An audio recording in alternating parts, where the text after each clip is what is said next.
You know, we were looking at all of the VSE, come on, Cole. God. All your friends are going to see it in 7 periods, so. Are you filming right Yeah.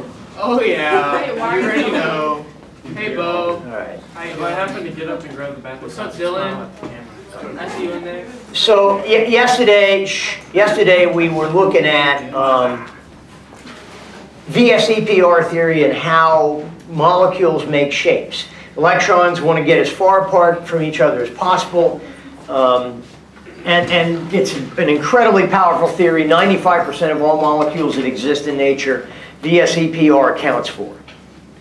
And there's, you know, the way to go through it, you have to draw a structural formula. You go with the how many pairs of electrons in the outer atom, or the atom that you want to look at.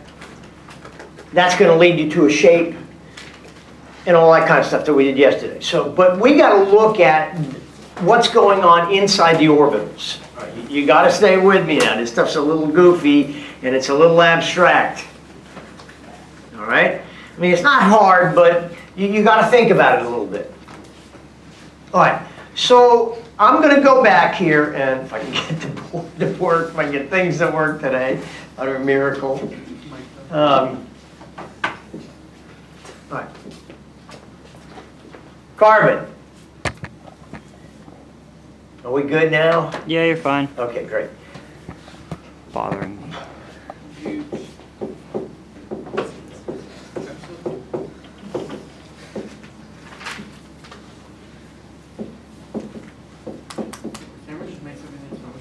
All right. What I did here, you might want to back it up a little bit. No, it's It's wide angle. Students and staff. At this I got from time, your desk due to your police desk. activity in the area, we are going on a lockout. This means business as usual in the classrooms, but no unnecessary movement until further notice. Thank you. Okay, that's the weaker of the two. All What if right. I need to go? So, do you have to go somewhere? No, I'm fine. You're not going anywhere anyways. All right, okay. All right. What I did here, again, we're not required to do these things, but to help us understand this thing. This is an orbital diagram for carbon. All right? 1s2, 2s2, 2p6. And again, we're not really going to be interested in the 1s. We're only interested in the valence electrons. Why is 2p like floating? You tell me. It's that's still another thing. It's why? Another team. What? No, come on. This is an important question. It's banned. No. Why would I draw 2s here and then 2p up here? And if I were to draw the next one, it would be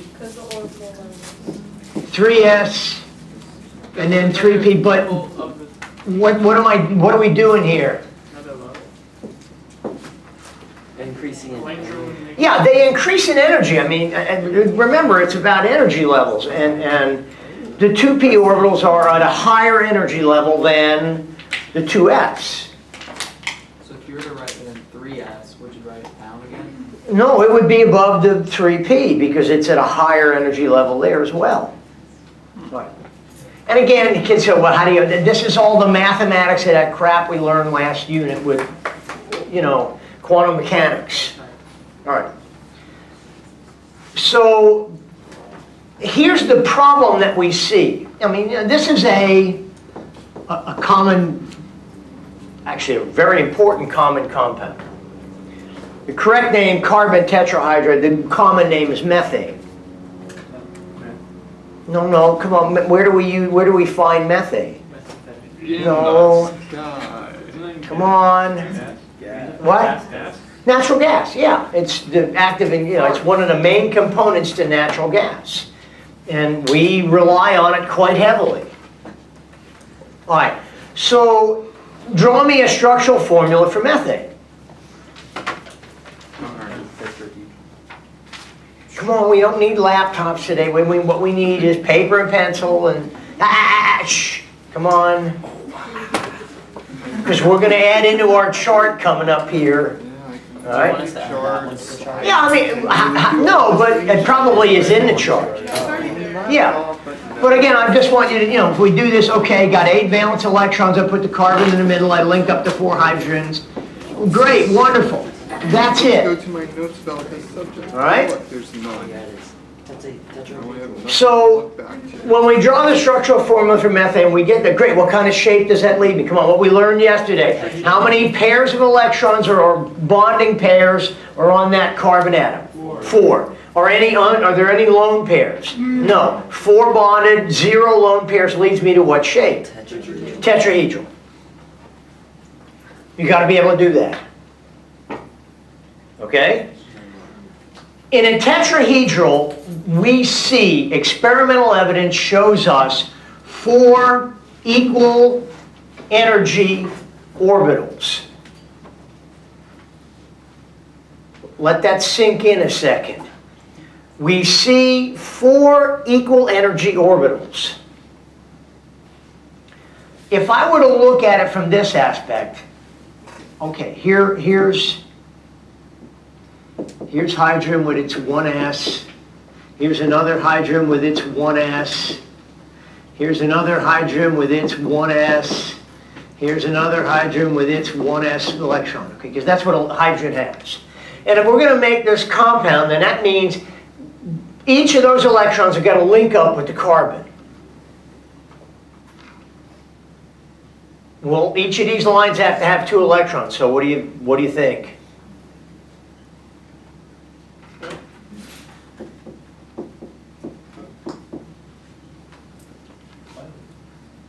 That's not what we see.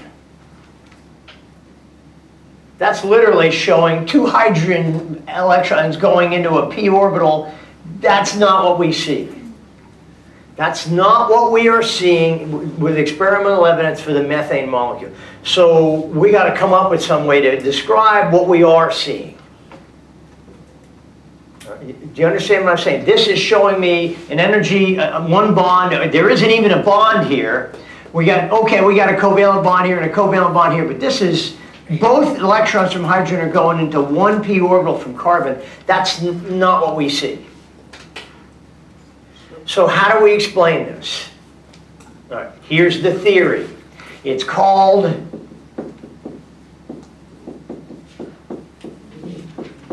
hybridization.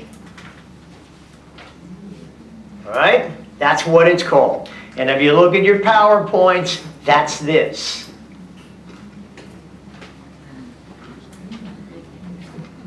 I don't know, most of you probably took biology at some point. When you talk about hybrids in biology, what are we talking about?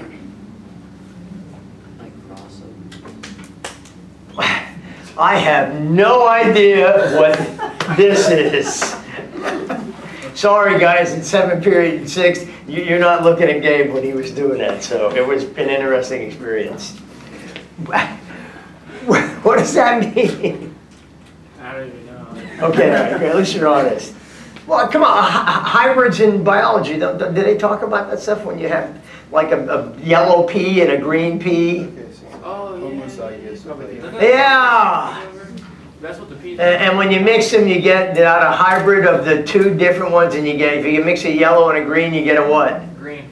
No. Most of the time it's green. Well, okay, yeah, but you know what I'm saying. You get, well, it's the same kind of idea here. It literally is exactly like it sounds. A mixing of s orbitals and p orbitals to make identical energy level orbitals. So here we go. Again, you got to think about this. What's going to happen is this. And again, this is just the theory to explain what we see in nature. Just like VSEPR does. The s orbital and the 3 p orbitals kind of come together. And they mix, and they change into 4 equal energy orbitals. So they instead of an s and 3 p's, we get a mixture of s and p. Notice that I drew the line kind of in between the 2 energies. They hybridize. They 1s and 2 p's. I throw them into the grinder. I grind them up, and I get out 4 equal energy sp3 orbitals.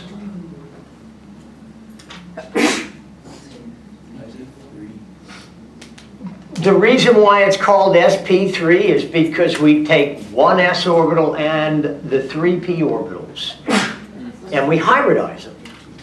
Now, we don't, you know what I'm saying, as the hydrogen atoms come in to form covalent bonds with the carbon, this happens. As the orbitals overlap and the electrons begin to share, the orbitals change as well. And that orbital shape also accounts for the molecule shape to an extent. And I went ahead and pulled something up here. I mean, we end up getting 4 equal sp3 orbitals. So instead of getting, you know, the s orbital looks like this, the sphere, and the p orbitals are all like dumbbells on an axis of symmetry, we end up getting 4 equal energy orbitals. In other words, we get a little lobe here and a big thing out here, but we get 4 equal energy orbitals. And when they kind of orientate themselves, they orientate themselves into a tetrahedral with a 109.5 bond angle, that kind of thing. So this helps us explain why we get 4 equal energy orbitals in the tetrahedral molecules. All right, you hearing me? Yes? Okay. So when I come back here, that means now I can look at the carbon. Here's an electron from carbon, here's one, here's one, here's one. And now hydrogen can come in and make its chemical bond. And this is what we see. Each orbital is of equal energy. Each orbital has an electron from carbon. Each orbital has an electron from hydrogen. So instead of looking from the outside, we're looking at it from the inside.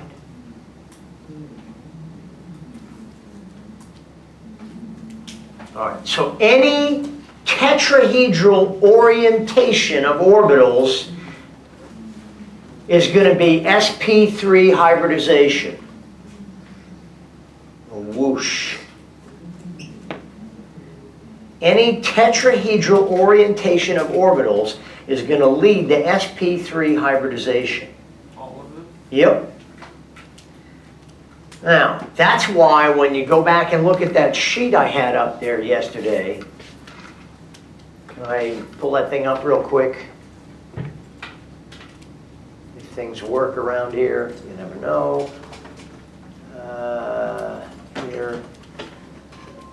I think it's in here. Nope. It's in one of these. Nope. It's in one of these. I'll find it eventually. Where the heck was it? Oh, there we go. Obviously. All right, so that's why when we look at this thing over here, when it talks about hybridization, if the coordination number is 4, in other words, if I have 4 pairs of electrons around the central atom, that's always going to lead me to what hybridization? sp3 hybridization. The orbitals will orientate in a tetrahedral. Let me repeat what I just said. The orbitals will orientate into a tetrahedral.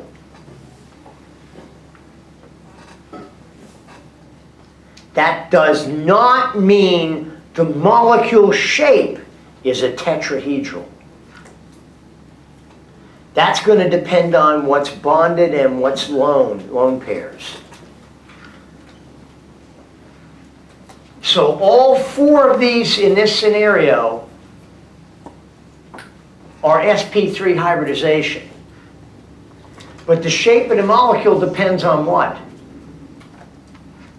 The numbers of lone pairs. All 4 bonded, no lone pairs, it's a tetrahedral.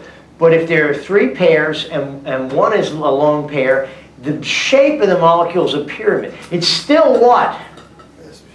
So when I look at, well, let's see if I can go back and get my, where's my tab, fat. By the way, you guys should get to this. This is a pretty cool. Did you just say no computers? You literally. No, I mean, you should, at some point, you guys, it's a great thing, because there's a lot of little things, like Coulomb's law, and density, and energy forms, gas properties, molecular shapes. There's some pretty cool stuff on this, simulations. It's not a bad program to have. Which leads me to this. When I look at all four connected, great, that's a tetrahedral, no problem, great, wonderful. But what happens if I have the scenario with the pyramid? The orbital orientation is still a tetrahedral. And if I include the lone pair, I still get a what? A tetrahedral. But the shape of the molecule is now what? A pyramid, yeah. That's because nothing's bonded up here. The shape of the molecule depends on what's connected. So you're saying like if the total number is 4, is this? If there are 4 pairs of electrons around the central atom, that's always going to lead to sp3 hybridization. So the orbitals will orientate in a tetrahedral. That's not to say the molecule shape is a tetrahedral. Come on, Ethan, you got to stay with me. Ethan, yeah, great. The molecule shape depends on what's connected and what's not. All right? Just like this guy. It's the Sasol, it's the fake Sasol. Okay, God dang. There we go. That's still sp3 hybridization. Why? It's still. There's 4 pairs of electrons around a central atom. But because 2 of them are lone pairs, the shape isn't, the shape is what? Band. That's why over here when it says electron geometry, that's talking about what? Overall Yeah, but in R, that's the hybridization part. The hybridization is still a tetrahedral, it's still sp3, but the molecule shape is bent, depending on what it's connected to. What if you get 4 of them? What? No, do you understand what I'm saying? This is important. Wait, I'm not, why would we need? make 1 bond and 3 lone pairs. It's still a tetrahedral. That's why when you look at the sheet, that's this. Now, the hydrogen can't hybridize. Why? Hydrogen can't hybridize. Why? It only has 1 orbital. But the other atom, the fluorine, that still hybridizes. Because even though only 1 of the electrons in the fluorine is being connected to something, the other 3 pairs are still going to want to do what? They're going to want to get away from each other. And when they do, their orientation is what? It's still what orientation? And what's the hybridization on that fluorine? Come on, how many pairs are on a fluorine? 4. The hybridization is sp3. 1s, 3 p's make what? SP trade. That's how you remember this stuff. 4 pairs, S, and 3 p's is sp3 hybridization. Yes, sir? Can you put 4 lone pairs, please? You can't. Because it has to be bonded to something. It's fake news. Okay, yeah, no, sorry, no fake news here. So we're not political. Okay. All right, where was I? So that's sp3 hybridization, all right? Okay. It leads to a tetrahedral orientation of the orbitals. That doesn't mean the molecular shape is tetrahedral. The shape is going to depend on what's connected and what's not. Okay, all right, cool. You know where we're going next, right? Our example is like a triangle. We got to look at sp2 hybridization. So sp2 hybridization is where we only have 1 s and 2 p's, and 1 of the p orbitals stays unhybridized. So if I go back to my example here,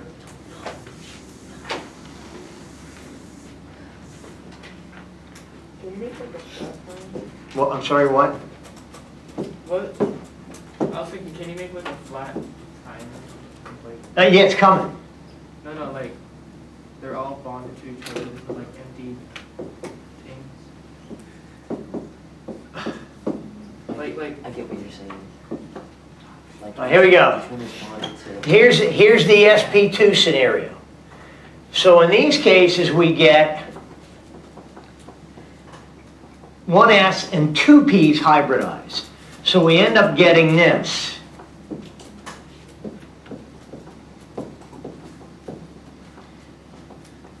But one of them still stays as a what? One of those P's is unhybridized. So it's still at a little higher energy level. Okay? Now, how do we see this in nature? This hybridization is what accounts for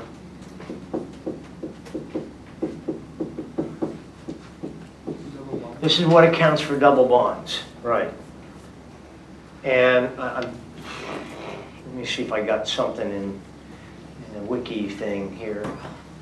It might Wiki have. how? We should make a wiki how. There were, I think so. yeah. No, they don't really have a very good picture of it, but I try to get. I'll have some images on Monday. Come back. Here we go. So this is going to count. The double bond is sp2 hybridization, and this also accounts for that trigonal planar orientation. All right. So here we go. Let me give you an example of this.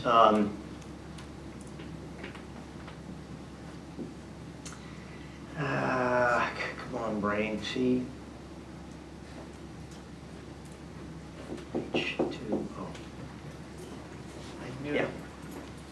Draw me a structural formula. Got it.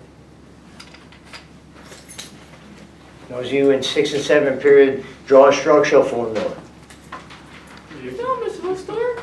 You're filming for 6 to... Yeah.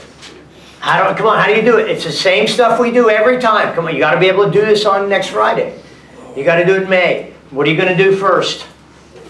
C in the middle. Food. Count them up first. Yeah. 4, 5, 6. No, 6. 6 and 6 is 12. 12 total electrons I got to account for. Carbon's going to be in the middle. Put an O, put a couple of H's. It really doesn't matter where you put them. That's irrelevant. Do you know for double bond? Carbon is almost always in the middle. Hydrogen can't be in the middle. What, don't you double blonde? Now, that's 6. I got 6 more to go. Here's the common student mistake. Yeah. That's wrong. Why? Double blonde. Carbon has to have 4 bonds, period. It doesn't exist like that. It has to have 4 bonds around it. So that can't happen. So how do we fix this to make it work? The double bond, right. So we put a double bond on the oxygen. 2, 4, 6, 8, 10, 12. Great. Now, that double bond, what's happening here is this. In the double bond, I see, around the carbon, I see a single, and one of the 2 bonds in the double bond. That's representing this. The sp2 hybridization. One of the 2 from the double bond. So I guess I could think of it, let me color code here a little bit. Here's 1, here's 1, here's 1. So in terms of electrons, that's this, this, and this. Okay, one of the electrons from carbon is, I'll go back to the gray here. One of the electrons from the carbon is still up here. And of course, then what do we got going on here? The hydrogen, again, I'll just color code a little bit. Hydrogen we'll say is purple. Those are going to be here and here. One of the ones from the oxygen, and I'll just say oxygen is, I don't know. Azul. Oh, okay. What was the carbon? We said the carbon was green. So, go back over here and make this green. All right. And so here's the oxygens then. There's one here and one here. All right? So, what's that? Green carbon. purple. So, I mean, if we try to, And orange is oxygen. here we go, I got it, I got all of them in here, yeah. So hydrogen is providing one electron into one of these hybridized, two of the hybridized orbitals. Oxygen is providing one of them into a hybridized orbital, but the other one is not hybridized. So how do we know which ones are which? Meg, I hope you're with me. Okay, all right. In hybridization world, we described it this way. If the orbital is hybridized, we describe it as a sigma bond. Sigma. So these are what we describe as a sigma bond. Sigma. A hybridized orbital is described as a sigma bond. That's just what they do. The unhybridized orbital is described as a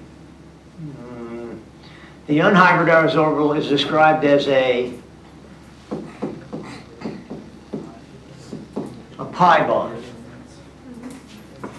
Wait, as in like circles?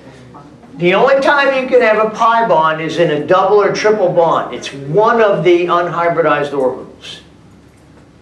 So again, in terms of what we got here, hydrogen provides an electron into each of the two hybridized orbitals from carbon. Oxygen provides an electron into one of them, but the other one from oxygen and carbon is going into the what? The unhybridized orbital, which we call as a pi bond. Pi. No, like in, never mind. Like 3.141. Yeah, but same idea, all right? So that's what we describe, that's this mess here. The electrons that are centered running along the, that's the sigma bond. I guess it should probably say the hybridized orbital is the sigma bond.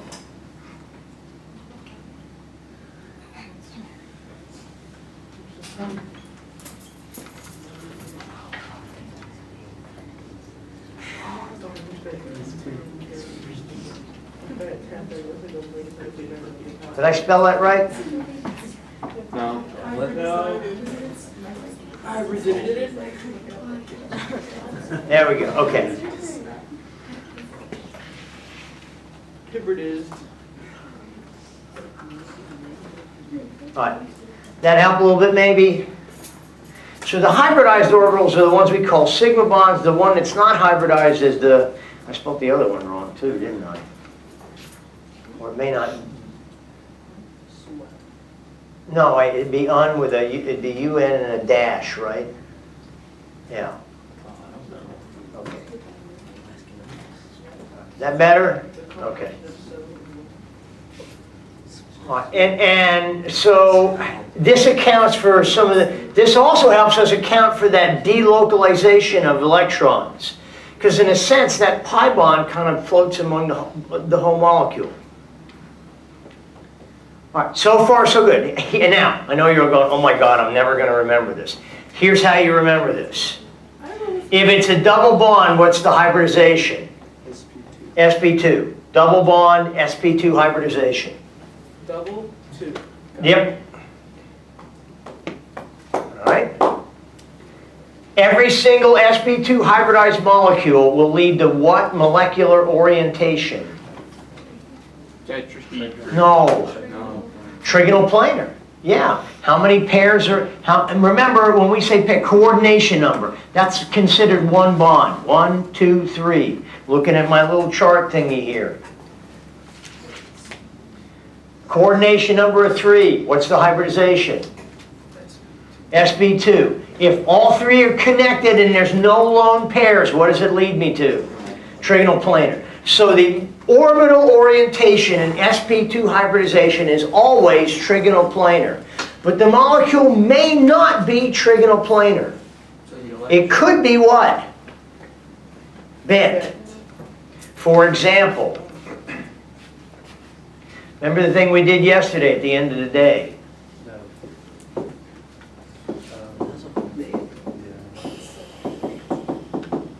One thing, yes.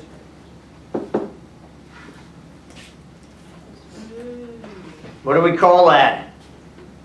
Nasty. nasty. It is actually, but it's also very useful in providing clean water. It's what they usually use now. It's better, well, not better than bleach, but it's safer. But he said it wasn't. It's up in the troposphere. Ozone, yeah, great. What's the hybridization on this oxygen? What's connected to this oxygen? Double bond. A double bond. What's the hybridization? sp2. But the molecular shape is not trigonal planar. The orbital orientation is trigonal planar. But one of them is not connected, so what shape do we get?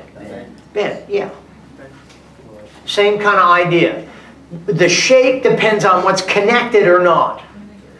The orbital orientation depends on the hybridization. Okay, we all right? Okay.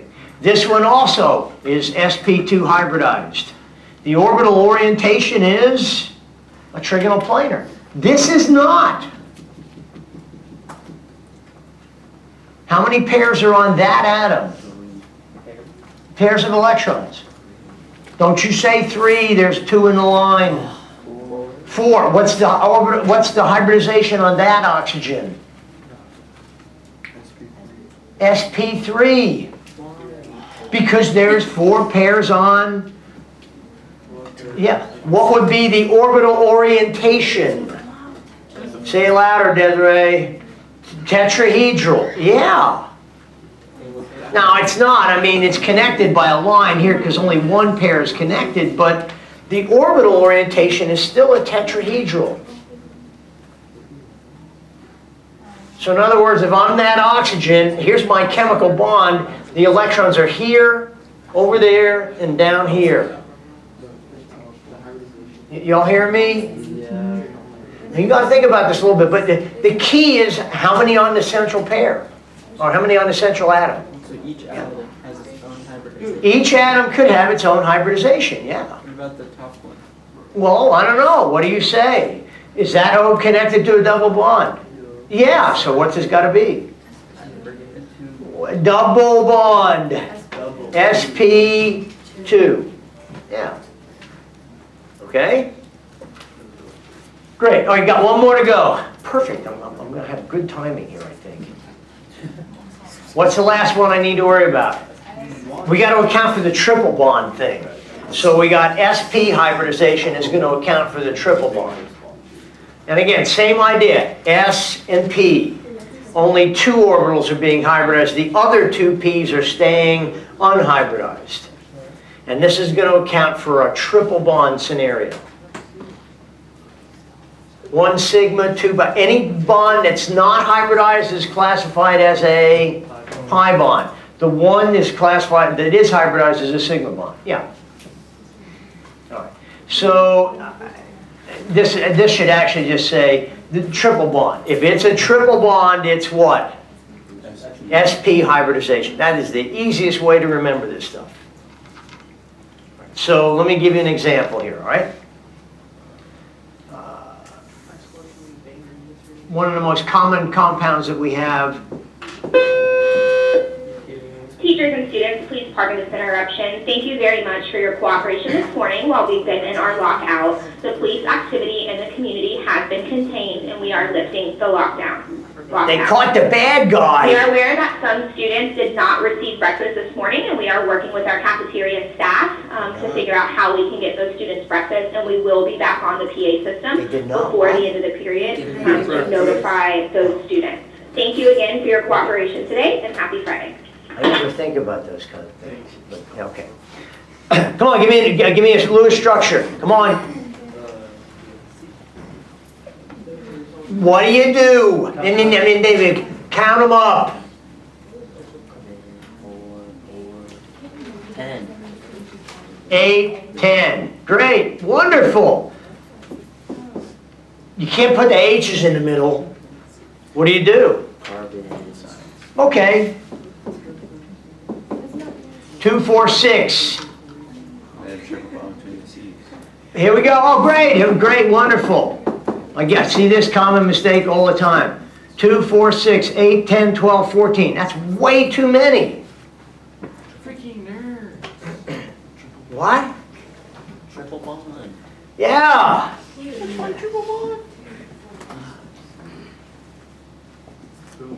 All right, great. Triple bond leads to what hybridization? sp hybridization. So that means So going. here's the sigma bond, here's the sigma bond, and it really doesn't matter on the paper. One of the two is a what? One of the two is a sigma bond. The other two are what? The other two are pi bonds. And so, I mean, we could just, I don't care how you draw them, but you know what I'm saying. Two of them are pi bonds. It doesn't matter which two on paper. You're not gonna have to draw it. They would ask you how many pi, how many sigma bonds. So in this molecule, how many pi bonds, how many sigma bonds? 2 2 pi's, 1 sigma. 3. Well, technically. Well, no, the other ones are hybridized too, yeah. Right? What kind of shape do we get out of this with a triple bond? It's always going to be one shape. What is it? You're looking at it. The shape's always going to be linear. It's always a linear orientation.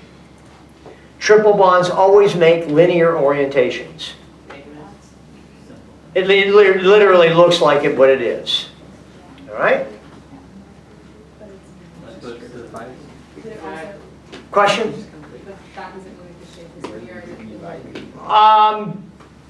Triple bonded molecules, they're pretty much linear, yeah. There's no other way to, I mean, because generally you're only looking at 2 atoms in it, but they're going to be linear, yeah.